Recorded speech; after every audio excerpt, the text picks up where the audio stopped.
Idara ya polisi yafichua utambulisho wa afisa aliyeuawa Ikulu, familia yazungumza. Karibu kwenye taarifa zetu za T046 na kuomba uchukue sekunde yako moja upige subscription.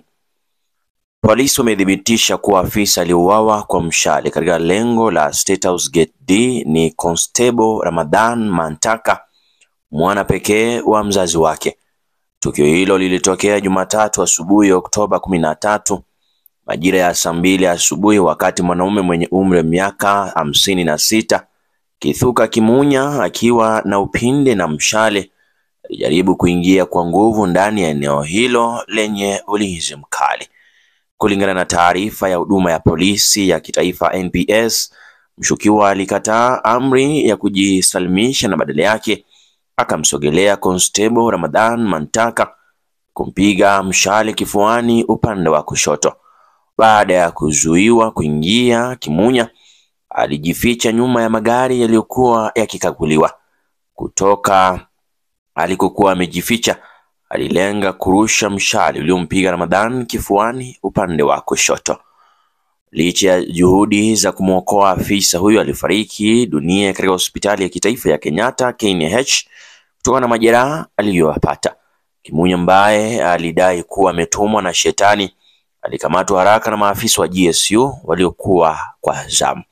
Kwa sasa anazuiliwa katika kituo cha polisi cha Kilimani, huku uchunguzi zaidi ukiendelea kubaini nia ya shambulio hilo.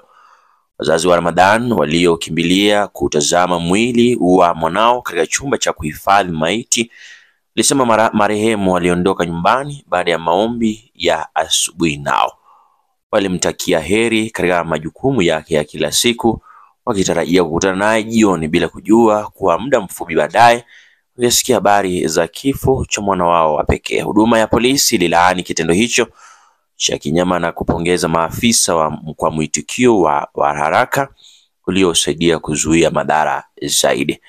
Tunatoa rambirambi za dhati kwa familia, marafiki na wenzake marehemu Constable Ramadhan Mantaka aliyetoa uhai wake katika utekelezaji wa wajibu wake. Ndugu wa karibu wa marehemu wamearifiwa na jeshi la polisi linasimama nao katika kipindi hiki kigumu, alisema Mushiri Nyaga, msemaji wa NPS. Uchunguzi unaendelea kubaini sababu ya shambulio hilo, na wakati wa tukio hilo Rais Ruto alikuwa ndani Ikulu akijiandaa kuondoka kwa shughuli rasmi. Katika tukio jingine la kusikitisha, afisa wa GSU aliyekuwa akilinda eneo la uwanja wa ndege wa kimataifa Jomo Kenyatta JKIA aliuawa karibu na kwa Mwenje Resort kwenye barabara ya Mombasa, ambako waliripotiwa kwenda kuchaji simu yake. Kulingana na ripoti ya polisi, Constable Nation Katumu alipatikana amefariki akiwa kwenye dimbwi la maji yaliyosimama umbali mfupi kutoka uzio wa uwanja huo wa ndege. Mashahidi walisema alishambuliwa na mtu asiyejulikana muda mfupi baada ya kuondoka